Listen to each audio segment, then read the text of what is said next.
नमस्कार, तुमचे माझ्या यूट्यूब चॅनलमध्ये स्वागत आहे, ज्याचं नाव आहे जर्नी विथ शीतल गुंजाळ।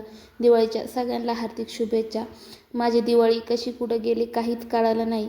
भाऊबीज झाली आणि दुसऱ्या दिवशी मुलीला हॉस्पिटलमध्ये ॲडमिट केलं होतं। तिची तब्येत दिवाळीच्या आधीपासूनच खराब होती, पण म्हटलं आता ताप उतरल नंतर उतरल, पण ताप काय उतरलाच नाही।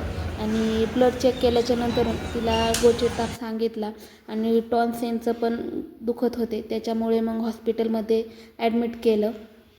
भरपूर दिवस झाले, 9-10 वर्ष झाले असेल हॉस्पिटलचं काही तोंड नव्हतं पाहिलं। जरी साधं दुखणं आलं तर गावातल्या गावात दवाखान्यात जाऊन येत होतो, पण आता जास्त दिवसामुळं हॉस्पिटलमध्ये आलो आणि त्या वासाने येणे डोकं तर दुखतच होतं। पण मुलीची तब्येत बरोबर नव्हती, त्याच्यामुळे मग तिच्याबरोबर मलाच राहावं लागलं आणि ICUमध्ये ॲडमिट केलं होतं एक दिवस, त्यामुळे आतमध्ये काही बसून नव्हते देत, मला बाहेरच बसावं लागत होतं। दुसऱ्या दिवशी डॉक्टरला सांगून आम्ही दुसरा रूम घेतला। म्हटलं तब्येत काही एवढी तिची नाजूक नाही आहे, ती चांगली स्टेबल आहे, त्याच्यामुळं मग आम्हाला दुसरा रूम द्या। मग त्यांनी पॉलिसी असल्यामुळे आम्हाला दुसऱ्या रूममध्ये शिफ्ट केलं। त्या रूममध्ये 3 जण होतो, मग थोडी मोकळी काय होती आणि मग मला रूममध्ये पण बसता येत होतं।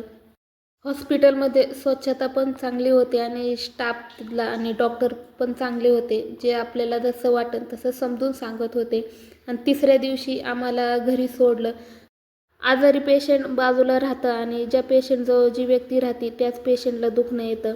जा खाली ये, वर खाली, गोळ्या औषधं आणायला जा, हे सांगा ते सांगा। त्याच्यामुळं आम्ही घरी सोडले आम्हाला आणि म्हटलं आता बरं झालं। माझे असेच नवनवीन व्हिडिओ पाहण्याकरता आणि माझी जर्नी पाहण्याकरता व्हिडिओ जर आवडत असेल तर माझ्या चॅनेलला लाईक, शेअर, सबस्क्राईब करा। धन्यवाद।